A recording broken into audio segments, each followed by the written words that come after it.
Oi, gente, bom dia. Bom dia. Ana está diferente, tá bonita. Gostei desse cabelo. Cortei o cabelo, mudei. Adorei. Como uma gata. Obrigada. Imagina. Ó, estamos na página 341 do livro. Quem tiver PDF, pode colocar aí a página, por favor.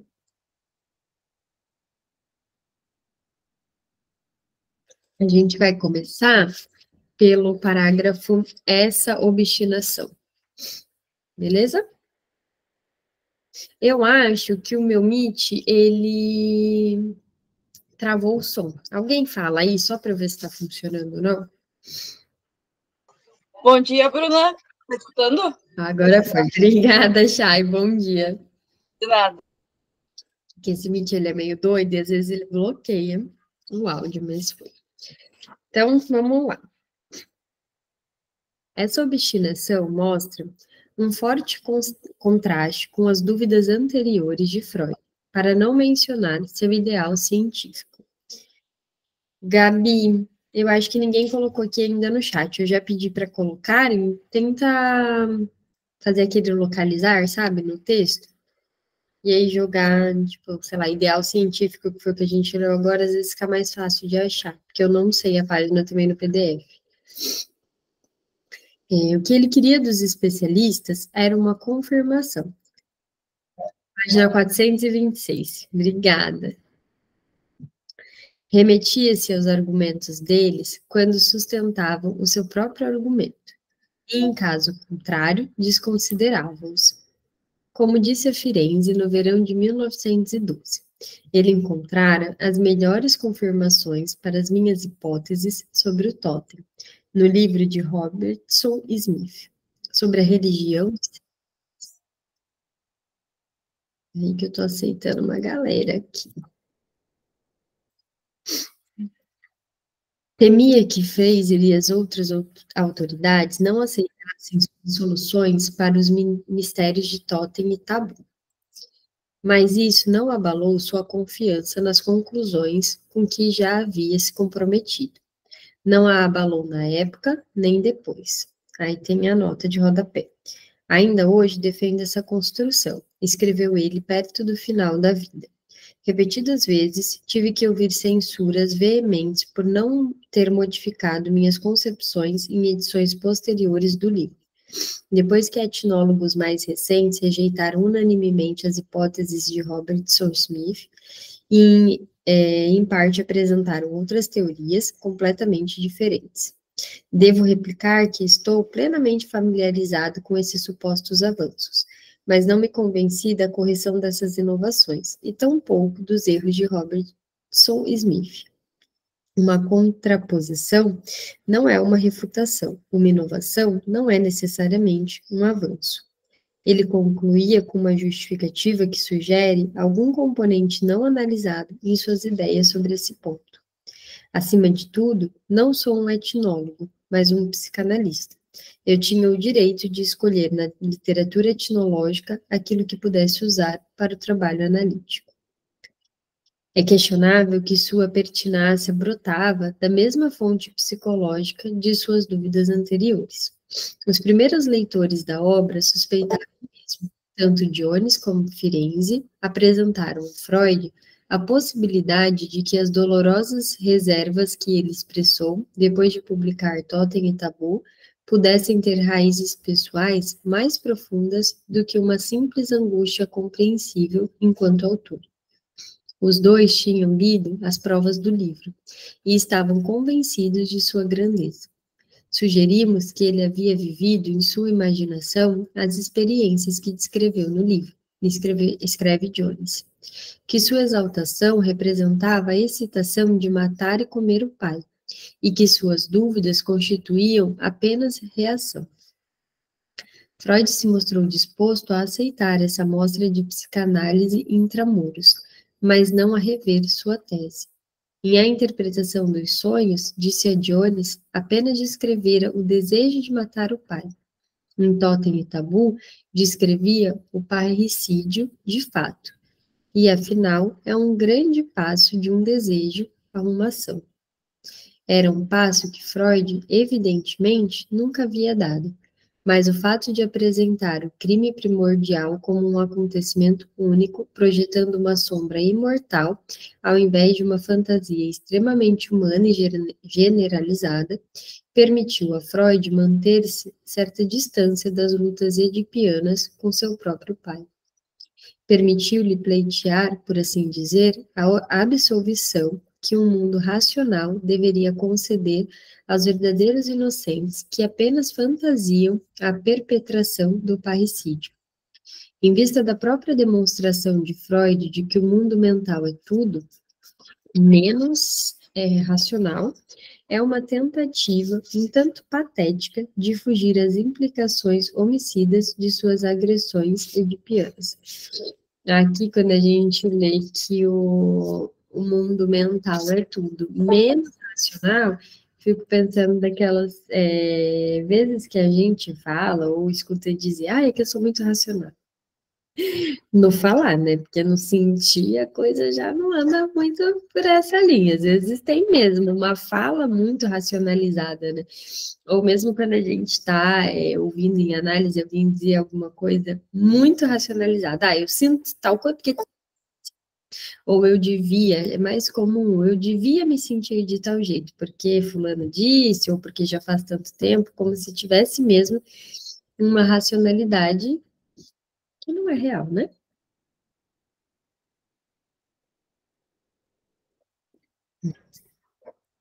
Agora, todo mundo que se acha racional está pensando, será que eu sou racional ou será que eu tenho uma fala racional? Olha lá, tá vendo? Vocês já se entregam, já. Esses grupos de estudo é só exposed atrás de exposed. Assim, seja qual for o valor objetivo da tentativa de Freud de descobrir os fundamentos da religião no complexo de Édipo, é bastante plausível que alguns dos impulsos que orientavam sua argumentação em Totem e Tabu tenham emergido de sua vida secreta. Sob alguns aspectos, o livro representa um momento de sua luta, nunca concluída, com Jacob Freud. Foi também um episódio em seu afastamento, igualmente persistente em relação a seus complicados sentimentos para com Amália Freud, pois é notável que Freud, em sua reconstrução, não tenha dito praticamente nada sobre a mãe, muito embora o material etnográfico voltado para a fantasia de devorar a mãe seja mais rico que o de devorar o pai. O pequeno Árpade de Firenze, que Freud tomou de empréstimo como testemunha para Totem e Tabu, queria comer uma refeição de sua mãe em conserva. Como disse ele, vividamente. Alguém devia pôr minha mãe numa panela e cozinhá-la. Então, teria uma mãe em conserva e eu poderia comê-la. Mas Freud preferiu ignorar esse elemento de prova. Contudo, como muitas outras coisas, mais na obra de Freud, Totem e Tabu transformou produtivamente seus conflitos mais íntimos e suas disputas mais privadas em material de investigação científica. Aqui a gente finaliza este subtópico. Olha, estamos indo bem, né? Acho que até dezembro isso aqui acaba. Deixa eu ver. 342. Eu vou marcando aqui. Só tem mais um. Não, mais dois. Espera aí. Eu só ia anotando aqui. Agora a gente vai começar o mapeando a mente. Nossa, gente, hoje eu vou ficar tomando um monte de água, porque eu tô com rinite. Aí ler, respirar, tudo junto. Falar, dá uma agonia. Freud considerava suas investigações sobre arte, literatura e pré-história tão agradáveis como importantes. serviam para confirmar a imagem que fazia de si mesmo como o explorador, que é primeiro a descrever o terreno inóspito e misterioso que baldou e frustrou todos os seus predecessores. Mas suas investidas intelectuais não eram digressões nem desvios de seu trabalho teórico fundamental. Uma preocupação alimentava as outras. Os casos clínicos levaram-no a questões da cultura. As reflexões sobre a criação literária reconduziram-no ao complexo de Édipo. Assim, apesar de todas as variadas demandas sobre seu tempo, Freud nunca descurou do que considerava sua tarefa principal, aperfeiçoar seu mapa da mente. Embora no momento não estivesse consciente disso, também estava dando passos hesitantes para rever tal mapa. Entre os artigos teóricos que Freud publicou entre 1908 e 1914, 3 sobre o caráter, sobre os princípios fundamentais da mente e sobre o narcisismo, requerem atenção especial. Os 2 primeiros são muito curtos e o último não é muito longo, mas sua concisão não dá uma medida de sua importância. Tudo bem que o narcisismo não é muito longo, mas não dá para se enganar, é bem complexo. Não é um texto para você fazer uma leiturinha assim, não, é um texto para você ficar ali, ó, muito tempo pensando sobre tudo aquilo. Um texto para ser bem estudado, assim, trabalhado. Em Caráter e Erotismo Anal, Freud partiu de sua experiência clínica para propor algumas hipóteses gerais sobre a formação do caráter. Já em 1897, ele havia concebido que o excremento, o dinheiro e a neurose obsessiva estão, de alguma forma, intimamente ligados. Vocês já leram esse texto? Quem não leu, vale a pena ler, principalmente para pensar sobre essas questões, dinheiro, neurose obsessiva, da questão do controle, e é um texto bacana de ler, assim, um texto mais curto, tudo que tem uma leitura mais fácil.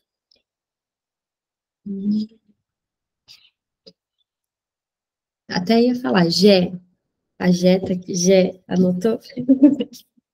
Então tá, agora a gente tá falando, eu já lembrei, deixa eu avisar já agora, porque depois eu esqueço. Mas se chama Caráter e Erotismo Anal. Uma década depois, ele sugerira a Jung que os pacientes que obtêm prazer retendo suas fezes exibem de modo típico os traços de caráter relacionados à ordem, parcimônia e obstinação. Juntos, esses traços são, por assim dizer, as sublimações do erotismo anal. Quando eu estava na faculdade, que estava tendo essa aula, eu tinha uma amiga que tinha acabado de ter a filha dela, assim, né, tipo, na faculdade, tal, ela era pequenininha, e aí, a gente, né, foram passando os anos, a menina foi crescendo, e aí um dia ela falou, gente, sabe aquilo que a gente estudou, né, de caráter, erotismo, nossa, vou contar um negócio para vocês sobre isso, do cocô, que vocês vão enlouquecer. Aí a filha dela tinha feito cocô e passado, assim, ó, na sala inteira. Ela tirou da fralda, ela passou na parede, ela passou no sofá, ela passou no tapete, ela passou em tudo. Ela, gente, esse negócio é real, né? E você, olha só, né? E tem um monte de criança que faz isso mesmo. Tu imagina, tu vai, sei lá, na cozinha, quando tu volta, teu filho passou cocô na casa inteira.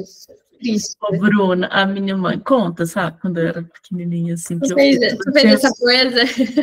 Isso, e aí ela chegou no berço, eu tinha passado cocô em tudo, toda suja.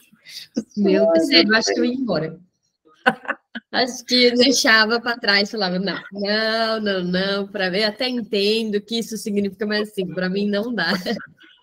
Ainda bem que eu só passei pela fase do tchau, cocô, e aí a gente, tchau, vai embora, cocô, né? Não tiraram e não passaram em lugar nenhum. Ia ter um treco, ia rolar. Tadinha, nesse dia que ela contou, a gente riu com dó, assim, sabe? E ela tirou foto, ela, olha só, eu vou mostrar para vocês o que ela fez. Deus. Em seu relato sobre o Homem dos Ratos, Freud havia apresentado outras observações acerca dessa constelação. Agora, no artigo sobre o caráter, marcado pelo erotismo anal, baseando-se num número considerável de pacientes analíticos, ele arriscou-se a generalizar sua hipótese. Na teoria psicanalítica, o caráter se define como uma configuração de traços estáveis. Mas esse conjunto ordenado não implica necessariamente uma serenidade permanente, como um agrupamento de fixações ao qual o indivíduo está preso por sua história de vida. O caráter muitas vezes apresenta-se antes como uma organização de conflitos internos do que como uma solução. Aqui tem uma nota também. A caracterologia psicanalítica, escreveu Otto Fenichel em seu clássico manual de 1945, é o ramo mais novo da psicanálise, porque a psicanálise começou com a investigação dos sintomas neuróticos, isto é, com fenômenos que são estranhos ao ego e não se encaixam no caráter, um modo costumeiro de comportamento. Apenas quando a psicanálise passou a considerar experiências mentais de superfície, é que ela pôde começar a entender que não só os estados mentais incomuns de aparecimento súbito, mas também os modos comuns de comportamento, a maneira usual de amar, odiar e agir em várias situações podem ser compreendidos geneticamente como dependentes de condições inconscientes. E apenas então é possível o estudo analítico sistemático da personalidade. Como tem Otto, né, nessa época, gente, às vezes eu fico pensando, eu falo assim, eu não sei como que eu escolhi o nome do meu filho, acho que eu devia ler, sei lá, alguma coisa, ficou esse no inconsciente quando eu tive filho, coloquei, né, porque só aqui que eu vejo esses nomes assim. Deve ser dessa época. O que interessava especialmente a Freud, e que já investigara 3 anos antes, nos 3 ensaios sobre a teoria da sexualidade, era o papel desempenhado por esses traços na formação daquilo que ele logo viria a chamar de ego. Como outros artigos desses anos, Caráter e Erotismo Anal oferece tanto uma súmula de ideias, havia muito sustentadas, quanto uma perspectiva de futuras revisões. Com as formulações sobre os 2 princípios do funcionamento mental, Freud lançou sua rede de generalizações ainda mais longe. Buscando uma presa muito maior do que o erotismo anal, ele pretendia compreender nada menos que a relação das pulsões com a experiência do desenvolvimento. Leu o artigo para a Sociedade Psicanalítica de Viena em 26 de outubro de 1910, mas considerou a discussão pouco compensadora. Tratar com essas pessoas está se tornando constantemente mais difícil, confidenciou a Firenze na manhã seguinte. O que se tinha era uma mistura de admiração tímida e contestação estúpida. Sem desanimar, Freud seguiu adiante.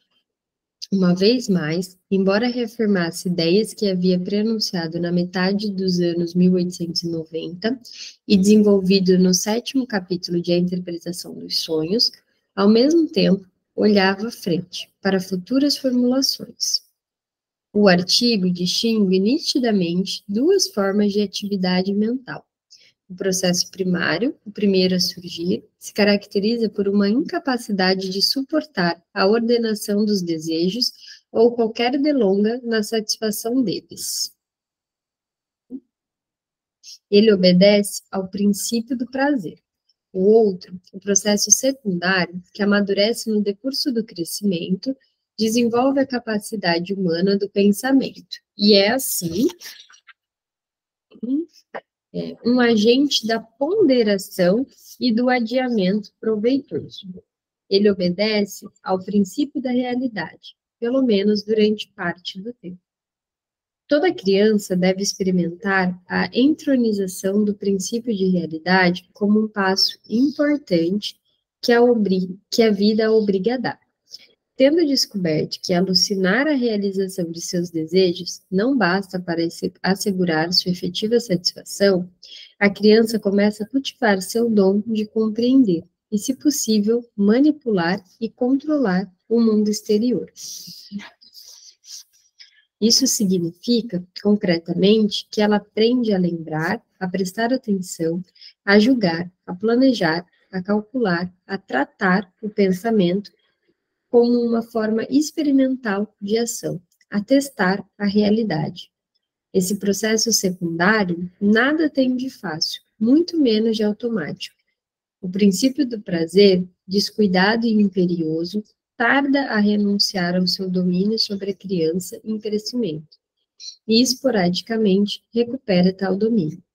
Na verdade, a criança, com seu sólido conservadorismo, relembra prazeres outrora desfrutados e reluta em desistir deles, mesmo com a perspectiva de recompensas posteriores maiores e mais seguras. Os dois princípios, portanto, coexistem de maneira incômoda, muitas vezes em conflito. Aí. Nossa, vocês estão escutando o barulho de um caminhão aqui fora ou não? Para vocês fica ok? Porque ele parou bem aqui na calçada, fazendo um barulho. Freud não apresentou tal conflito como algo inevitável e, de fato, rendeu-se momentaneamente a um otimismo insólito. Na realidade, a substituição do princípio do prazer pelo princípio da realidade significa não a destruição do princípio do prazer, mas apenas sua salvaguarda. A relação última entre os dois princípios está destinada a se deslocar de um aspecto para outro, mas a realidade exterior, com o passar do tempo, adquire uma significação maior.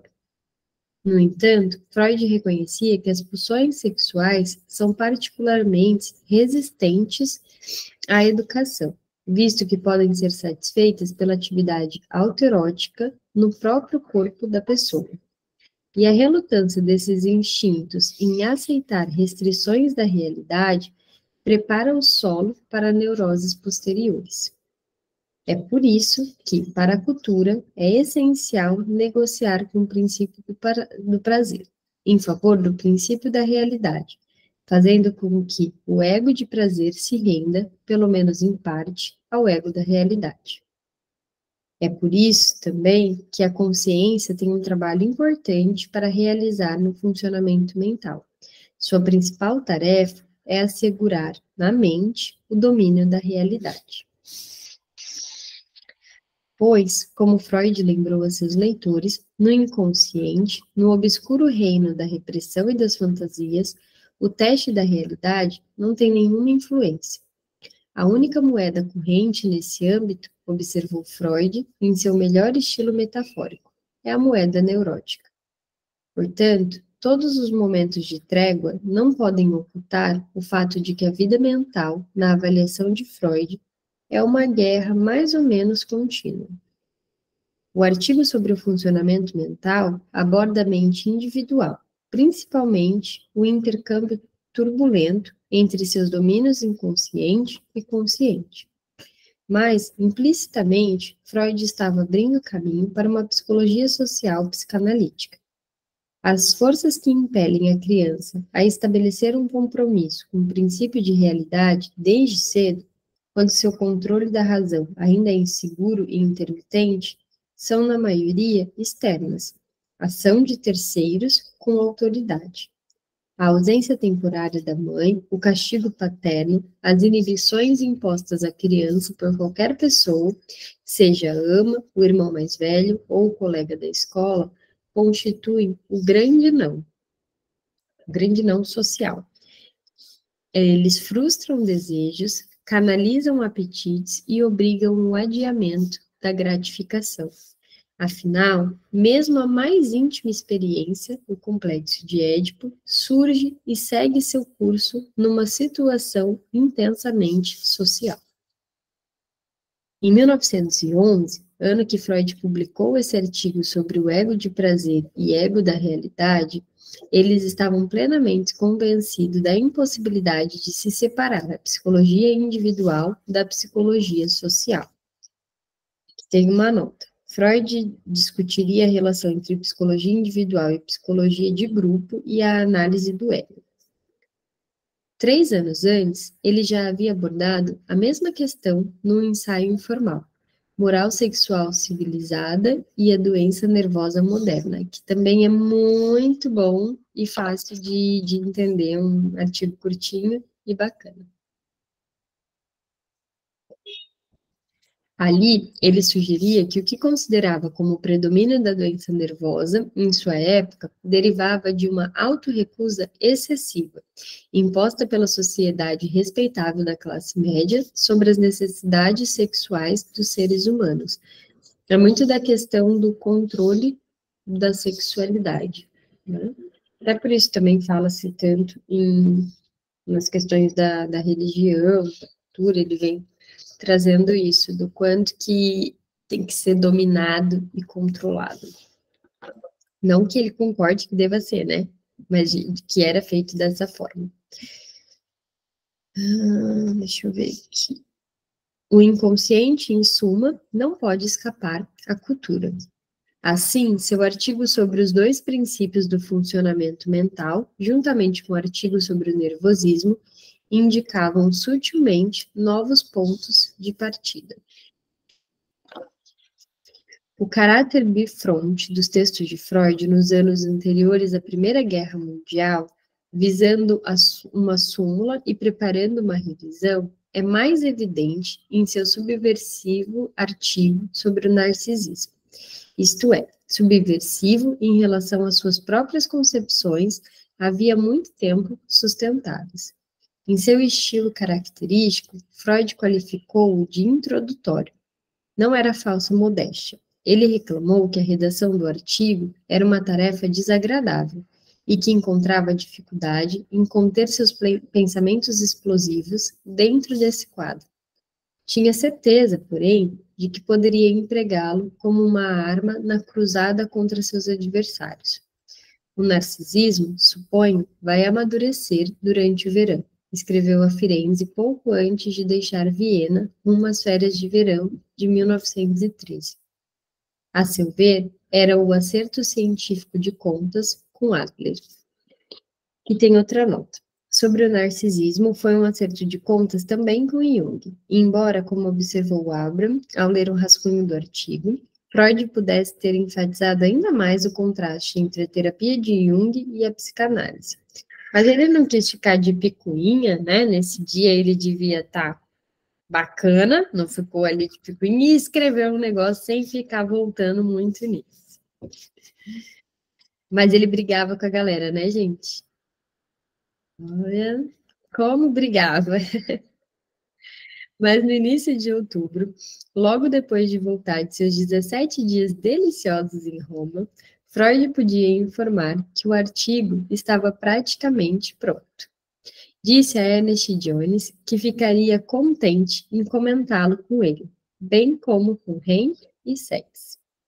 Seus adeptos estavam profundamente ansiosos por qualquer esclarecimento que Freud pudesse oferecer. Jones declarou que todos eles consideraram o ensaio perturbador.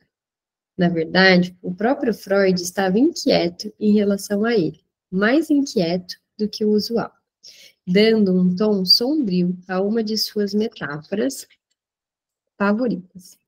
Freud disse a Abraham, em março de 1914, que o ensaio tivera um nascimento difícil e mostra todas as deformações disso.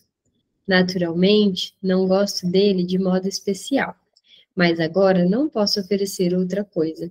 Isso da metáfora, eu acho, quase certeza, que é ali nesse texto que ele fala do nascimento e aí da cabeça do bebê tomar forma da vagina da mãe.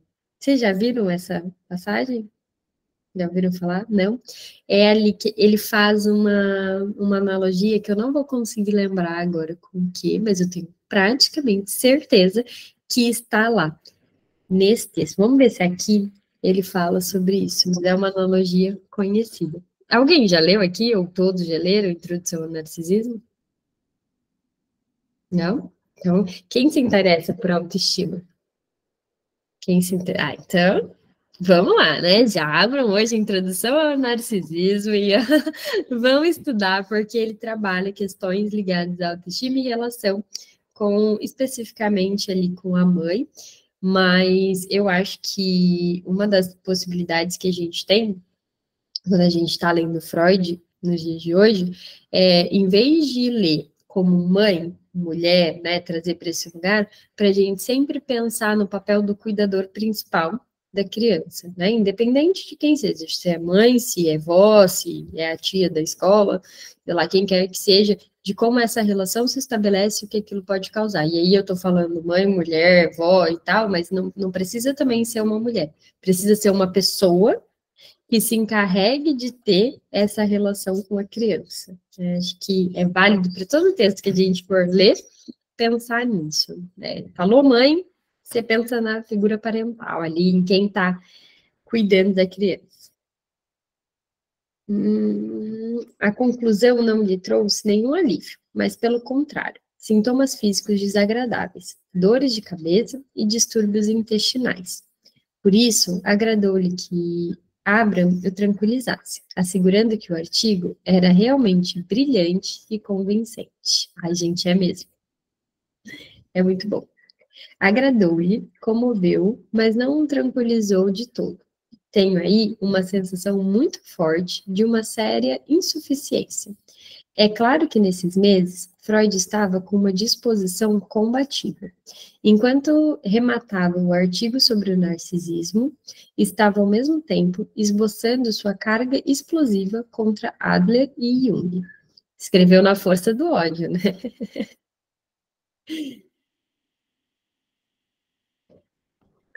Mas havia algo mais esquivo agitando-se nele. Estava à beira de repensar a psicologia que pretendera apenas explicar. Sobre o narcisismo, leva adiante, complicando-as devidamente, as ideias sobre o desenvolvimento mental lançadas por Freud cerca de 5 anos antes. Já em novembro de 1909, comentando um artigo de Isidor Sadike na Sociedade Psicanalítica de Viena, ele havia sugerido que o narcisismo, o enamoramento pela própria pessoa, pelos seus próprios órgãos genitais, é um estágio necessário do desenvolvimento na transição do autoerotismo para o amor objetal. Ah, sabe que eu vou indicar para vocês mais um livro. Vocês já aproveitam e vê se está na promoção, né, que está rolando. Este daqui, que se chama Narcisismos, eu postei sobre ele lá no Instagram. Ele é do Oscar Miguelez, e ele fala das diversas possibilidades do narcisismo. Quando a gente lê a introdução ao narcisismo, ele dá uma ideia sobre o que é um texto dividido em 3 tópicos, e claro que ele traz uma ideia ali, né, o inicial para você ler, mas o Miguelez, ele traz sobre as diversas frentes do narcisismo e de como isso aparece em toda a obra de Freud. Quem aqui já me ouviu falar sobre leitura circular? Já falei isso com vocês, né? Que acho muito bacana quando a gente pega um conceito e aí a gente vai rodando em todos os outros textos e tal, e criando essa leitura circular. Eu nem sei por que eu dou esse nome ou de onde surgiu isso. Não tem muito uma regra, mas esse livro eu vejo como isso. Ele pega todas as frentes que o narcisismo aparece e aí ele vai trabalhando isso. É muito legal. É assim, é um comentador, né? Então é bom que vocês leiam depois de ler o texto mesmo do narcisismo. Mas, gerar uma curiosidade aí, ele fala da questão como que fica o narcisismo com a violência, na sociedade mesmo, de forma geral, como que fica isso na relação com o outro. Tem um monte de coisa. É bem legal, bem bom. Lá no Instagram eu falei mais sobre isso. Fala sobre histeria, sobre paranoia, sobre psicose. Exato. Mas, ó, esse livro aqui, ele não é caro. E ele vale a pena. Eu nem sei se está na promoção, porque eu comprei ele tem uns meses, Então, eu não sei se ele está na promoção, mas eu lembro que ele não é um livro caro. Toda quinta-feira. Hoje ele ainda não está na promoção. Acho que eu não paguei tudo isso. Assim, caro, né? Tipo, caro não é que tá caro, não. Ele vale, porque ele é um livro bem bom para quem quer entender o narcisismo. Ele realmente dá uma visão muito ampla e aprofunda em algumas questões. Mas eu acho que quando eu comprei ele estava mais em conta. Nessa semana aí, né? Eles levantam uns preços e baixam outros. Deixa eu ver onde que eu estava, que eu já nem sei mais. Aqui. Como vimos, ele havia avançado essa proposição pela primeira vez no artigo sobre Leonardo. Mencionou-a de novo no caso clínico de Schreber. E, uma vez mais, de maneira breve, mas sugestiva, em Totem e Tabu. Deixa eu ver outra nota aqui. Ali havia escrito que, ao remeter à energia sexual em desenvolvimento, a libido, à infância, os psicanalistas tinham sido levados a dividir seu primeiro estágio, o autoerotismo, em dois. No primeiro, um conjunto de pulsões sexuais parciais, independentes, procura satisfação primitiva no corpo. Ao passo que, no segundo, as pulsões sexuais, agora unificadas, tomam como objeto a própria pessoa. É esta segunda fase que corresponde propriamente ao estágio do narcisismo. Bru, o nome é Narcisismos. O nome do livro. E é muito interessante, porque ele coloca narcisismo no plural para dizer sobre essas várias formas que a gente pode entender sobre o narcisismo. Todo livro que eu leio, eu falo, né, que gente, é muito bom, muito bom. Eu fico pensando, tudo vocês devem pensar, você é doida, né? Tudo ela fala que é muito bom e aí fica mandando a gente comprar um monte de livro. Mas é que é mesmo. Eu usei ele para fazer o TCC. O narcisismo era um termo atraente que fazia lembrar um dos caros mitos gregos de Freud, o do belo jovem que morreu por estar enamorado de si mesmo. Ele o tomara de empréstimo, com agradecimentos ao psiquiatra alemão Paul Neck e a Havelock Ellis. Suas possibilidades explosivas, porém, não surgiram senão com o artigo que Freud lhe dedicou em 1914. Ele havia observado, em Totem e Tabu, que o estágio narcisista nunca é totalmente superado, e que ele parece ser um fenômeno muito generalizado.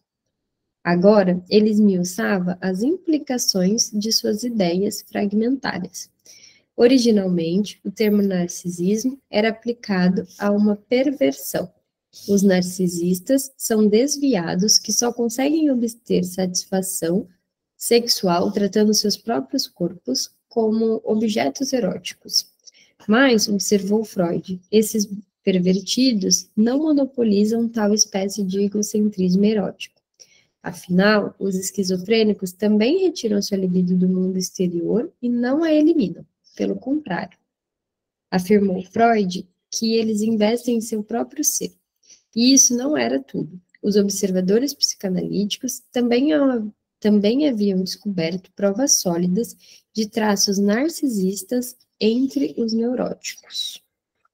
Crianças e tribos primitivas, que isso é uma ideia que hoje está sendo muito disseminada por aí, de que o narcisismo é um transtorno e que quem tem algo ali, um pezinho no narcisismo é alguém ruim, egoísta, que faz mal para os outros e tal, né? Claro que quando a gente vai ver de onde surge a ideia, né, dessa coisa aí grega e tal, parece que é algo ruim, mas não.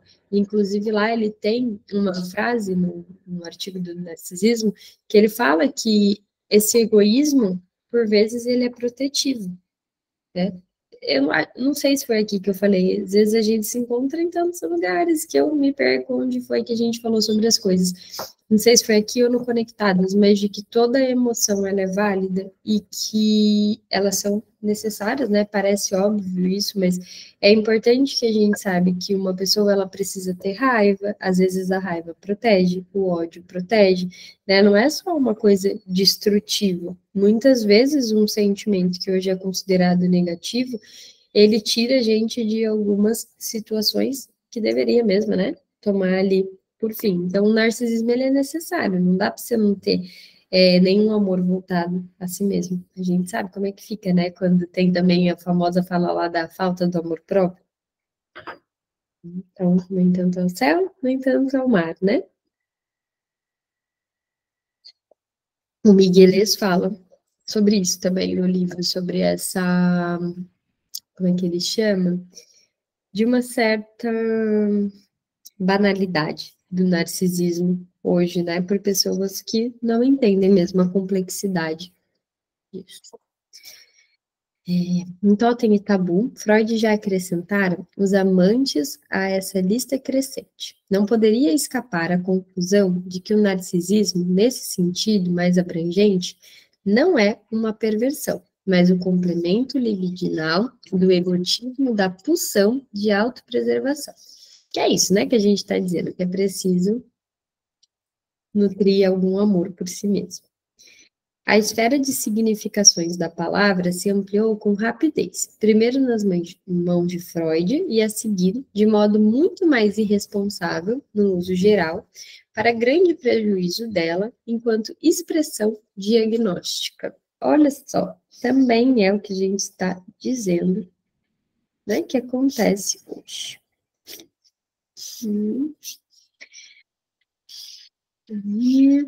Quando o narcisismo entrou no discurso culto dos anos 1920 em diante, ele passou a ser utilizado de maneira descuidada, não só como rótulo de perversão sexual ou de uma fase de desenvolvimento, mas também de um sintoma psicótico ou de uma variedade de relações de objeto.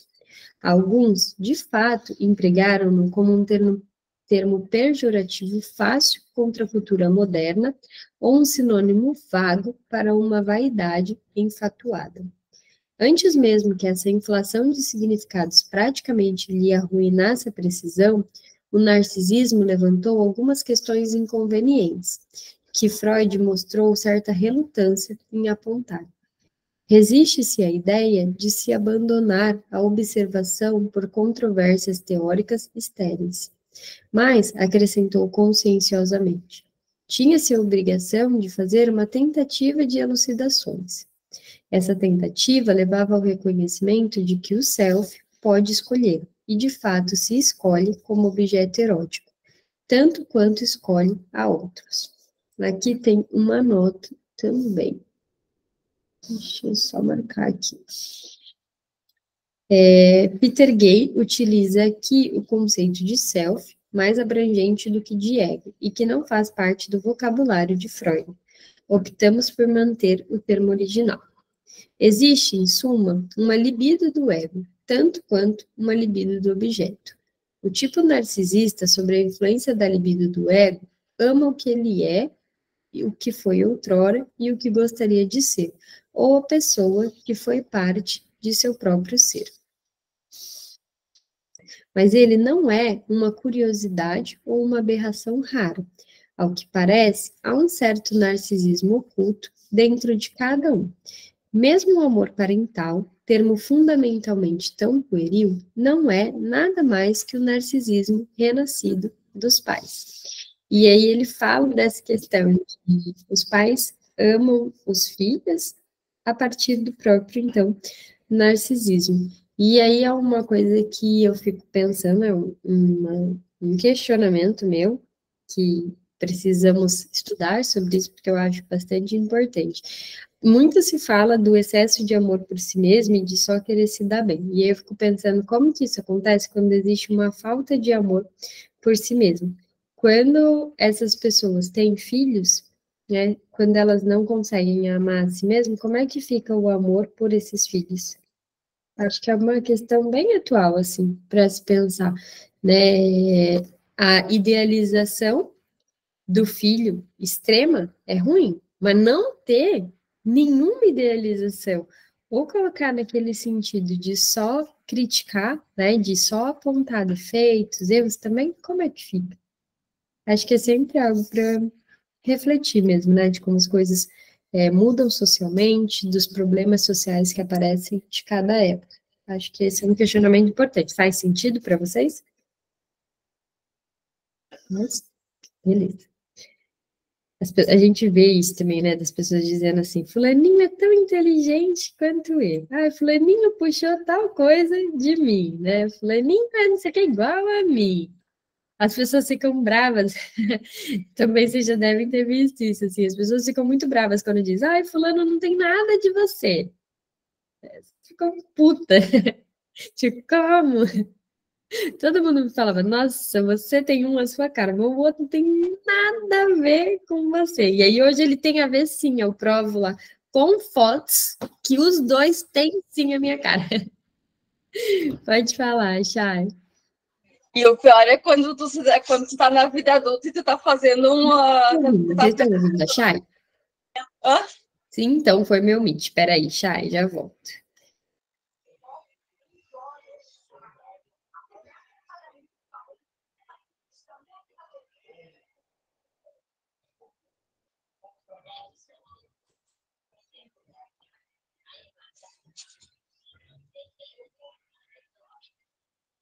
Deixa eu falar, caiu a internet dela, ó. Te desliga essa.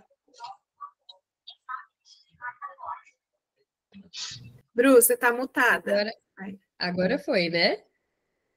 Beleza, Chay, pode falar. E o pior é quando você dá conta que tu tá prestando atenção nos teus comportamentos e tu olha e tu vê as características do pai ou da mãe. Gente, só quem tem filho vai entender o que é tu ver um filho nascer tua cara, ou então um filho repetir um comportamento, ou uma fala. É muito engraçado. Meu, cadê as mães aqui para me validarem nisso de. Gente, é muito doido. Da minha mãe, que eu olho assim, eu digo, mãe, você não era eu aqui? É muito doido, né? Meu, eu vejo algumas coisas assim, a Isis, ela levanta a sobrancelha assim, e eu falo, meu Deus, sou eu isso aí. Esse jeitinho de levantar a sobrancelha sou eu. Deixa eu ver aqui, a Bru colocou, tô vivendo isso com um bebê de 2 meses. Ela nasceu a minha cara e eu amo, me sinto super feliz. Eu sei, eu sei bem, Bru. Mas, meu, sabe que quando a Isis nasceu, né, eu olhava assim e pensava, gente, que coisa maluca, porque ela é muito minha cara. É muito doido. E aí depois ela começou a ter colinha, né? Meu Deus, mas é idêntica, tipo, o olho é idêntico, a covinha é idêntica, qualquer detalhezinho assim, e é muito doido, porque hoje mesmo, né, antes de sair de casa, eu tava com ela, que ela tinha acordado, e eu fui dar banho nela, eu pensei, meu Deus do céu, é o meu corpo. Escrachado, assim, ó. A mesma cara, é tudo idêntico. Aí você vê isso acontecer, é uma coisa que. E aí, de novo, né, fica o questionamento. Eu já falei várias vezes para vocês, né? Super romantizo a minha maternidade, eu não romantizo a dos outros, porque cada um sabe de si, mas a minha, né? Muito prazeroso ver, assim, meus filhos e as coisas que eles fazem e tal, mas eu fico pensando, e para alguém que não é? Alguém que não consegue gostar de si, como é que deve ser ver uma criaturinha assim, ó, que é igual, né, que faz as mesmas coisas. E quando bate de frente, assim, sei lá, vou dizer da teimosia, porque é uma coisa que aparece bem, mas quando você é teimoso e aí você tem um filho teimoso, né, vai bater de frente ali com você. Ou quando você odeia uma pessoa e ainda tá naquela fase do ódio bem contrário do amor ali, né, aquela fase assim que sei lá, alguma coisa aconteceu e aí seu filho ama essa pessoa. Imagina que doido que deve ser, que difícil, né, para uma pessoa. Já vi algumas mulheres passando por isso quando elas estão naquela fase de um ódio inflamado pelo pai da criança, a criança assim, ama o pai, e o quanto que é difícil para ela. Eu também já escutei histórias de quanto que era difícil para uma mãe cuidar de um filho à cara do pai. Quando existe essa dificuldade de relação, quando está nesse ódio inflamado, né, nessa coisa, assim, são algumas das possibilidades aí, né, e a gente vê que desdobramentos, enfim, podem ter, quanto que é curioso isso. Ô, Bruna, é igual assim, meu filho parece muito comigo, mas ele tem algumas coisas assim bem parecidas com o pai dele, e eu fico vendo, sabe? Um jeitinho assim, de sorrir, porque assim, nossa, isso aí é do pai dele. Só que ele, o meu filho, ele fala que ele parece com a minha namorada e com o meu padrasto. Que não é. Sim. Não teria como, mas ele fala que parece com eles. Eu pergunto para ele assim, com quem que você parece? Com a Dedê, que é minha namorada, e com o vovô Magela. Alguma coisa ele deve identificar, né? Os meus falam que não parecem com ninguém. Aí você fala, eu não pareço com ninguém, eu sou a minha cara. Tá bom, então, né? Eu falo, mas você nem acha assim um pouquinho com a mamãe? Ela, não, né, mãe? Meu cabelo é dourado, o seu é preto. Tipo assim, Super dá licença. autêntica. Ela é, tá, tipo, dá licença, né? Você não é loira, eu que sou. E não sou mesmo, né? E, ok, aliás, eu não sei de onde vem aquele cabelo maravilhoso, gente, loiro, cacheado, uma coisa assim, ó, sou apaixonada. Aquele meu filho gostoso, maravilhoso, eles são muito lindos, e aí eles sabem que não parece com a gente. Eu falo, o quê? Como assim? Eu acho o Otto a cara do Caio, mas numa outra versão, o Caio é moreno, né? E o Otto puxou a minha família, parte de pai. Nem eu, nem a Isis, nem o Caio. A gente tem. O Otto é transparente. Um negócio assim. E aí ele fala, mas eu sou mó branquelo. E dá pra ver ele tão branco, que aparece as veias dele, assim, de tipo ficar marcado, né? E ele fala: olha, mãe, parece um mapa. Ai, gente, é muito fofo ver uma criança descobrindo, assim, né, o corpo e tal, e como isso vem ressoando, assim, né, gente? Essa questão do narcisismo é bem interessante de estudar, como que isso aparece nas relações entre filhos e cuidadores. Eu falei da questão da autoestima, e aí o texto do narcisismo, ele não é um texto longo, mas quem tiver aí só a fim de dar uma bisoiada, né, mais curiosa, em vez de estudar, eu não tinha avisado antes, mas fica no tópico 3, que ele fala especificamente sobre esse sentimento de si, que a gente conhece, então, como autoestima. E o Dunker, ele tem falando nisso, que eu posso procurar para vocês e mandar referência de um texto sobre a autoestima. Muito legal, eu amo os falandos nisso, né, esse quadro que o Dunker faz, e é bem interessante, ele explica ali também como que o Freud via a autoestima, mas ele traz essa ideia de que é um conjunto de sentimentos que um sujeito nutre por si mesmo. Se vocês jogarem falando nisso, autoestima, já vão achar ali, mas eu posso procurar também depois a referência certinha. Deixa eu ver aqui, porque estamos com o tempo, né? Ó, vocês são muito rápidas, né? Vocês são muito rápidas. Deixa eu ver aqui, não aparece qual que é. Depois tu manda lá no grupo. Obrigada, Gabi. Ó, deixa eu anotar onde a gente parou. Vou ler só essa parte aqui. Ao compilar sua lista crescente, um tanto tendenciosa, Freud reconheceu ironicamente que o mundo parecia transbordar de narcisistas, incluindo mulheres, crianças, gatos, criminosos e humoristas. Aí aqui tem uma nota de rodapé. O verbete mais ofensivo nessa lista, evidentemente, são as mulheres, como reconheceu Freud. Talvez não seja supérfluo declarar que, ao descrever a mulher como narcisista, estou longe de qualquer tendência de denegrir a mulher. E negou a inclinação a esse tipo de tendenciosidade. Ai, por que não colocou homem, né? Podia ter colocado homens de maneira geral, mas tudo bem. A gente perdoa ele, né? A gente sabe. Ó, vamos parar na página 347, no último parágrafo. Beleza? E aí, na semana que vem, a gente termina o capítulo, eu acho. Não sei, vamos ver. Não, é grande. Então, acho que tem mais uns 2 encontros para terminar. Que vai até a página 364. Então, se a gente não terminar nessa semana, terminar na outra, aí passamos da metade. Caraca! Da nossa Bíblia. Olha, quem está lá no Conectadas esse ano pode dizer que leu mais de 1.400 páginas do Freud. É Freud assim, ó. Não, vamos respirar, Freud. Bom, a gente se vê na próxima semana. Obrigada pela companhia. Tchau, beijo, obrigada. Beijo. Quem vem?